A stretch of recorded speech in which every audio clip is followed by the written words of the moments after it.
नमस्कार साथियों, स्वागत है सभी दोस्तों का लर्न मोर पॉइंट में। तो आज के इस सेशन में हम बात करने वाले हैं और इस सेशन की जो भी हम प्रक्रिया रहेगी वो आपके कमेंट पर निर्भर है। आपने जिस तरह के कमेंट किए उसी चीज़ को लेके मैं आज आया हूं और आपने काफ़ी सारे ऐसे कमेंट किए हैं कि क्या डिफरेंट होता है डाइट या फिर कहीं गवर्नमेंट कॉलेज और प्राइवेट कॉलेज में, और किस कैटेगरी की कितनी सीटें हैं वो BSTC में रिजर्व होती है या फिर कितनी सीटें हैं जिसमें जनरल आती है, किस तरह से कॉलेज अलॉटमेंट होती है, क्या प्रक्रियाएं रहती है, कब कौन सा सर्टिफिकेट हमें यूज़ करना होता है, क्या OBC का सर्टिफिकेट हो चाहे EWS का हो चाहे SC ST का हो, कब बना होना चाहिए, क्या प्रक्रियाएं पूरी रहती है, पूरी चर्चा मैं इस वीडियो में करने वाला हूं। तो वीडियो को अंत तक ज़रूर देखना है और चैनल पर नए हैं तो सब्सक्राइब ज़रूर करना है, लाइक ज़रूर करना है। तो चलिए शुरू करते हैं।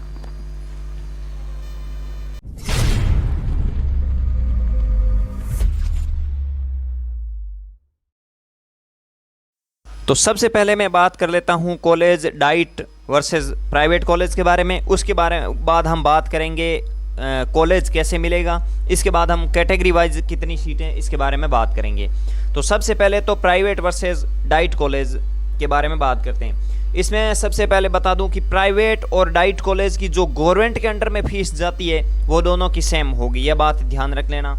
क्योंकि काउंसलिंग के समय 3000 रुपये वो लिए जाते हैं। उस टाइम ये निर्धारित नहीं होता है कि आपको डाइट मिलेगी कि प्राइवेट मिलेगी, क्या होगा क्या नहीं होगा, इसीलिए वो फिक्स होता है। उसके बाद जो 13,555 रुपये लिए जा रहे हैं वो भी आपके फिक्स होता है, चाहे आप किसी भी कॉलेज में हो, चाहे डाइट में हो और चाहे प्राइवेट में हो, वो पूरे का पूरे लिए जाएंगे 13,555 रुपये। अब इसके बाद की जो भी प्रक्रिया है वो निर्भर करती है प्राइवेट और गवर्नमेंट कॉलेज के ऊपर। डाइट कॉलेज जिसे हम प्राइवेट को गवर्नमेंट कॉलेज कहते हैं, इसमें होता यह है कि जब आप प्रवेश ले लेंगे तो मान लीजिए आपकी एग्ज़ाम फीस 270 रुपये है फर्स्ट ईयर की, तो ये तो आपसे 270 रुपये ही लेंगे, ये बात। और प्राइवेट में अगर आप जाएंगे तो ये क्या करेंगे, इस 270 के 3 गुना ले लेंगे, 1000 के करीब पैसे भी आपसे ले लेंगे। डाइट में आपको ये नहीं बोला जाएगा कि आप डाइट से ही ड्रेस खरीदें या फिर आप ये करें, वो डाइट का ही बैग ले, वो नहीं करें। पूरी जानकारी मतलब डाइट से नहीं दी जाती है। सही कि बोल देंगे कि आप अगर बेल्ट लेना है तो भी डाइट से ले, ऐसा नहीं होता है। लेकिन प्राइवेट में आपको वो फोर्स करेंगे कि आप प्राइवेट कॉलेज से ही ड्रेस खरीदें, यहीं का बैग लें, आपसे 4 से 5 हज़ार रुपये लेंगे। प्राइवेट कॉलेज में आपको बोलेंगे कि हम टूर पे लेके जाएंगे, उनके पैसे लेंगे, प्लेसमेंट कोर्स के पैसे लेंगे, लेसन के लेंगे, फाइनल लेसन के लेंगे, इस तरह से कुल मिला के वो पैसे लेंगे ही लेंगे। इसके बाद डाइट में अगर आप 10 दिन नहीं जाते हैं तो कोई फ़र्क नहीं पड़ेगा, गवर्नमेंट स्कूल की तरह है। और अगर आप प्राइवेट में एक दिन भी नहीं गए तो आपको बोलेंगे कि डोनेशन दो। तो यहाँ पर लगभग 50 से 70 हज़ार, 50 से लगभग 50,000 रुपये के करीब डोनेशन यहाँ पे लिया जा रहा है प्राइवेट कॉलेज में। लेकिन डाइट कॉलेज कभी डोनेशन नहीं लेती है, यह बात है। तो इसमें आप अंदाज़ा लगा सकते हैं कि अगर डाइट कॉलेज में हमारी 70 हज़ार रुपये में अगर BSTC हो रही है ना, मान लीजिए 50,000 तक डाइट में हो जाती है, मैक्सिमम होते हैं, क्योंकि 33,000 हमारी फीस लगती है और ऊपर अपर करके 50,000 में हमारी डाइट में हो जाती है। लेकिन ये लेंगे करीब करीब 1 लाख 1.5 लाख के करीब पैसे। इतना फ़र्क होता है डाइट और प्राइवेट में, और कोई फ़र्क नहीं है, ना कोई डिग्री में है ना कोई पढ़ाने में है, और कोई फ़र्क नहीं होता है। अब मैं बात करता हूँ कॉलेज कैसे मिलेगी। अब कॉलेज क्या है कि जैसे हमारी सीटें हैं 24,420 24,420 सीटों में से जब हमारा एग्ज़ाम हो गया, हमने अच्छी रैंक प्राप्त कर ली, मतलब अच्छे नंबर हमारे आ गए, तब हमें काउंसलिंग के लिए बोला जाएगा। जब काउंसलिंग हम करवाएंगे तब हमें जो भी डॉक्यूमेंट्स होते हैं उसमें से हमसे कुछ भी नहीं मांगा जाता है। सिर्फ एंड सिर्फ जिस टाइम आपका रिजल्ट आया था उसकी एक कॉपी होती है जो ऑनलाइन ही हाथों हाथ निकाल के वो कर देते हैं, उसमें अपलोड कुछ नहीं मांगते।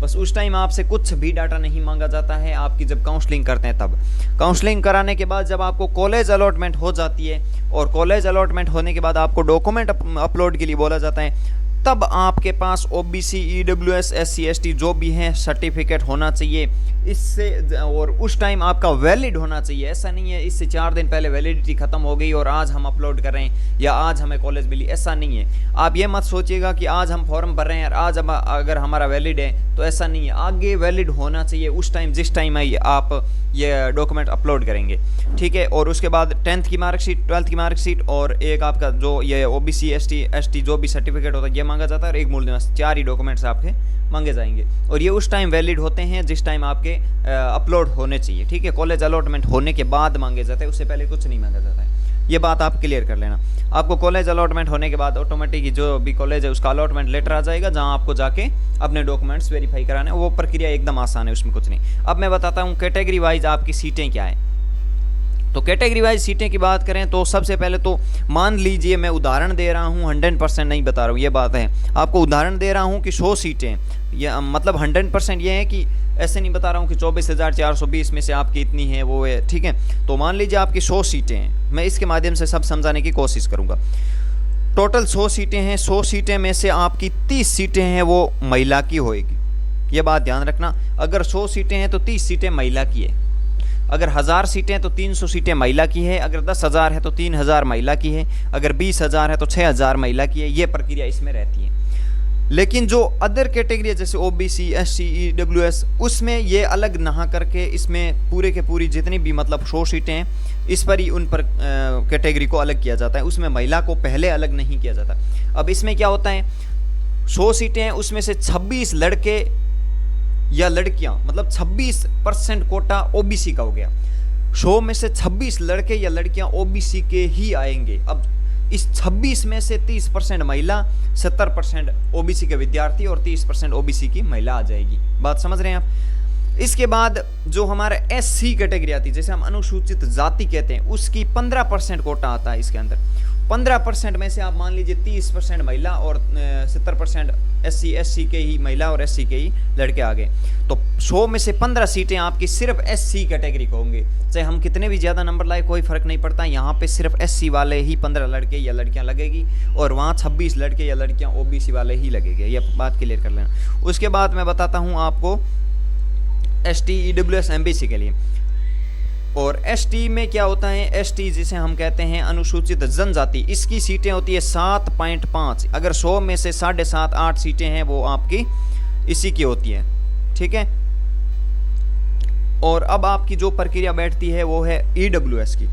ईडब्ल्यूएस के अंदर ये होता है 10 सीटें ईडब्ल्यूएस की होती हैं। 100 में से 10 सीटें, सॉरी, 100 में से 10 सीटें किसकी होगी, आपकी ईडब्ल्यूएस की होगी। उसमें से 3 महिला और 7 लड़के, इस तरह की प्रक्रिया इसमें चलती है। एमबीसी के लिए 5% कोटा होता है, 100 में से 5 सीटें केवल एमबीसी के लिए। अब आप बोलेंगे कि जितनी मतलब नॉर्मल कैटेगरी उसकी सीटें कम क्यों होती जा रही हैं, क्योंकि उनकी संख्या कम है, जनसंख्या बहुत कम है, इसलिए उसमें अगर हम एससी के 5 ही लड़के हैं और सीटें भी 5 ही आ रही है, चाहे ओबीसी और जनरल वाले हज़ारों हो, क्या फ़र्क पड़ता है, उसमें 5 लड़के तो एससी वाले लगेंगे, चाहे 0 नंबर आएगा तो भी लगेगा और 100 आएगा तो भी लगेगा। ये बात क्लियर कर लेना, ठीक है।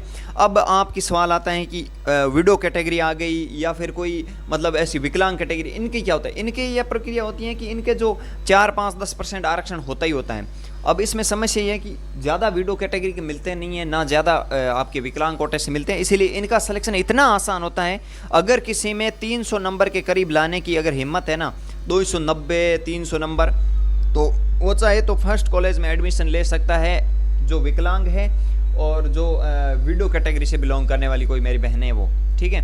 तो ये प्रक्रिया इसमें रहती है और ये इसकी सीटों की प्रक्रिया आप अब निकाल लीजिए। 24,000 सीटें मान लीजिए, तो 24,000 में से और जितनी दूसरी सीटें जो भी बचती है वो सब जनरल की होती है। 50 के करीब आरक्षण, 50% आरक्षण है, 50% सीटें मतलब वो जनरल की है। अब इसमें से जो 24,000 सीटें, इसमें से 12,500 सीटें जनरल की हो गई और 12,000 सीटें आरक्षण की हो गई, यानी 12,000 लड़के तो जनरल से लगेंगे। अब जनरल में आप ओबीसी, एसटी, एमबीसी जो भी है वो सभी जनरल में जा सकते हैं, लेकिन जनरल वाले इसमें नहीं आ सकते, ये समस्या रहती है। अगर जनरल में कोई सीट खाली रहती है तो ओबीसी वाले को डाल देंगे, लेकिन ओबीसी में अगर कोई सीट्स खाली रहती है तो जनरल वाले को नहीं डालेंगे, ये प्रक्रिया रहती है इसमें, ठीक है।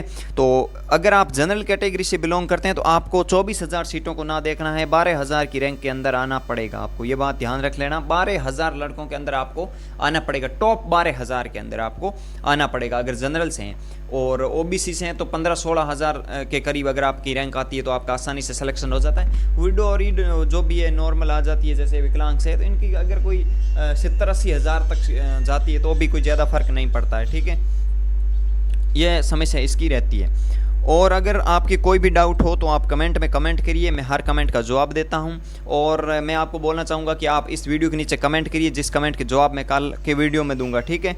तो आप उनको देखते रहिए। और भी अगर कोई भी क्वारीज हैं तो कमेंट में कमेंट कर दीजिए। आज के लिए बस इतना ही, कल और एक वीडियो के साथ मिलता है, तब तक के लिए जय हिंद जय भारत।